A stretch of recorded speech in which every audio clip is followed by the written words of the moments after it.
उन्हें भागते भागते 1 घंटा होने वाला था।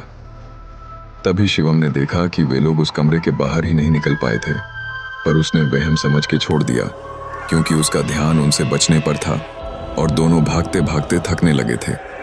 तभी प्रशांत बोला कि भाई ध्यान से देखो, हम इस कमरे से बाहर ही नहीं निकल पा रहे हैं, जबकि हमें भागते भागते 1 घंटा होने वाला है। उसकी यह बात सुनकर दोनों वहीं रुक गए और देखने लगे और बोले, हाँ भाई, हम अभी भी वहाँ हैं जहाँ पहले थे। तभी पीछे से आवाज आई, यह मेरा माया जाल है, अब तुम यहाँ से बाहर नहीं निकल सकते, अब तुम यहीं मरोगे। इतना कहकर वह हंसने लगी तो उन्होंने पीछे मुड़कर देखा तो वे तीनों लड़कियां गुस्से में उन्हें ही घूर रही थीं। दीपांशु ने प्रशांत को उठाया क्योंकि अब वह थोड़ा सही महसूस कर रहा था। तभी दीपांशु शिवम से बोला कि अब जो करने आए थे वह करे। दीपांशु की यह बात सुनकर तीनों लड़कियां और प्रशांत उन्हें देखने लगे। तब प्रशांत शिवम और दीपांशु से बोला कि भाई क्या करना है? तुम्हें शिवम ने उसे एक कातिल स्माइल दी और बोला कि यहाँ आने से पहले ही हमने अपना इंतजाम करके आए थे, क्योंकि हमें पता था कि यहाँ ऐसी चीजें हमारे साथ जरूर होंगी। तभी दीपांशु ने अपने बैग से एक नींबू निकाला और हवा में उड़ा दिया। सबका ध्यान उस नींबू पे था। तभी शिवम ने उन तीनों के ऊपर भभूत उड़ा दी, जिससे वे मचलने लगी और नींबू नीचे गिरते ही काला हो चुका था और एक ही दिशा की ओर भाग रहा था। तभी दीपांशु और शिवम भी उधर ही भागने लगे और प्रशांत को दीपांशु ने फिर से उठा लिया था। प्रशांत उनसे बोला कि भाई कहाँ जा रहे हो? दीपांशु बोला कि हम इस नींबू का पीछा कर रहे हैं। यह एक सिद्ध नींबू है और यह काला इसलिए हो गया है क्योंकि इसने यहाँ के जाल को तोड़ा है। अब समझा। तभी शिवम बोला कि ज्यादा बातें मत करो, मेरी भभूति से उनकी 90% ताकत कम हुई है, बस वो भी आधे घंटे तक तो हमसे जितना ज्यादा भागा जा सके उतना अच्छा रहेगा। तभी उनके सामने अचानक से तीनों लड़कियां आ गईं, पर उनकी आंखें इस समय बिल्कुल लाल थीं। उसे देखकर प्रशांत और दीपांशु डर गए थे। तभी शिवम बोला, यह बस उनका छालावा है, तुम बस भागने पर ध्यान दो, यह अभी कुछ नहीं कर सकती है। भागते समय प्रशांत ने पूछा कि अगर 30 मिनट में हम नहीं पहुंचे तो तू क्या दोबारा रोक सकेगा इन्हें?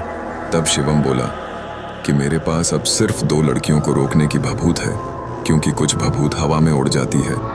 अगर ऐसा ना हो तो ही तीनों पर कंट्रोल किया जा सकता है, पर अगर एक भी बच गई तो मैं एक को नहीं रोक सकूंगा। तब दीपांशु ने बोला, मतलब हमारे पास सिर्फ आधा घंटा है।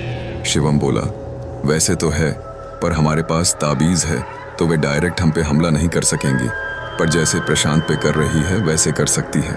अब उन्हें भागते हुए आधे घंटे से ज्यादा हो गया था और अब उन्हें बाहर की रोड दिखने लगी थी, क्योंकि उन्होंने गार्ड के पीछे वाले रास्ते से निकलना का सोचा था। अब उनके चेहरे पे चमक आने लगी थी और एक जोश भी, क्योंकि वे ऐसी जगह से निकल रहे थे जहां से निकलना ही नामुमकिन था। वे ऐसा सोच ही रहे थे, तभी लड़की की आवाज आई, बहुत हो गया भागने वाला खेल, अब तुम्हें हम मार के ही रहेंगे। अब की बार वे ऊपर से हमला करने लगीं, क्योंकि उन्हें पता था कि इनके पास अभी भी भभूति है, पर अब बाहर का रास्ता 100 मीटर की दूरी पे ही था, पर उनसे बचे बिना भागना संभव नहीं था। तभी दीपांशु प्रशांत को उतार देता है और इनकी तरफ मुंह कर लेता है, पर शिवम नहीं रुकता है, वह अभी भी भाग रहा था। इसे देखकर उनमें से एक चुड़ैल हंसते हुए बोलती है, वो देखो तुम्हारा तीसरा दोस्त कैसे तुम्हें छोड़ के भाग रहा है।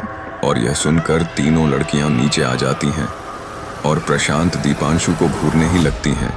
तभी दीपांशु बोलता है, वो हमें छोड़ के नहीं भागेगा, अभी उसका ध्यान बाहर निकलने में है। जैसे ही उसे पता लगेगा कि हम पीछे रह गए तो वह बिना डर आएगा। अब प्रशांत बोला कि अब तक तुमने कितने लोगों की जान ली होगी? तभी वंशिका बोली, हमने कभी गिनी नहीं, हम बस जान लेकर भूल जाते हैं। तभी दीपांशु बोला कि यह तो याद होगा ही किसने सबसे ज्यादा ली है। तभी प्राची बोली, तुम ये सब जानकर क्या करोगे? दीपांशु बोला, अब हमें मरना ही है तो थोड़े रहस्य जानकर ही मरे। उसकी बात सुनकर तीनों लड़कियां हंसने लगीं और बोलीं, हम तीनों में सबसे ज्यादा जाने माही ने ली है, क्योंकि वो जिसको एक बार देख ले उसे वही मार देती है बिना रहम के। अच्छा, तो वैसे कितने सालों से मार रही हो तुम सब? प्रशांत ने जिज्ञासा के साथ पूछा। तब वे बोली, जब से इस महल में हमला हुआ है, तभी से ही हमारी आत्मा यहाँ भटक रही है। और ये काले साए कौन है? ये वे साए हैं जिन्हें हमने अभी तक मारा है, और इन्हें मारने के बाद हमने इन्हें अपना गुलाम बना लिया, और आज 3 गुलाम और जुड़ेंगे। दीपांशु खुश होकर बोला। इतना बोलते ही उनकी आंखों के सामने अचानक से धुआं आ गया, और वही धुआं था जो पहले भी शिवम ने छोड़ा था, जिससे उनकी शक्तियां कम हो गई थीं। उन्होंने पीछे मुड़ के देखा तो वहां शिवम ही खड़ा था। शिवम दीपांशु और प्रशांत को देखकर बोला, बहुत बढ़िया भाई लोग, तुमने इन्हें इतनी देर उलझा कर रखा।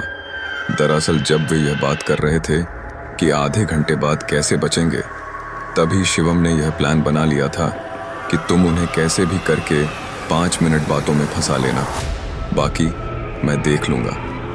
अब उनकी ताकत फिर से कम हो गई थी, तो शिवम बोला, जितना जल्दी हो सके भागो।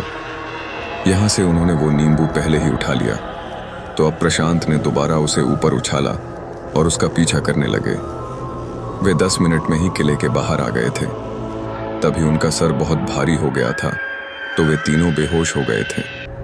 अब उन्हें काफी लोगों की आवाज आ रही थी, तो शिवम ने आंखें खोली तो उसने देखा कि सुबह हो चुकी है और वे कहीं नहीं चाय वाले की दुकान पर थे।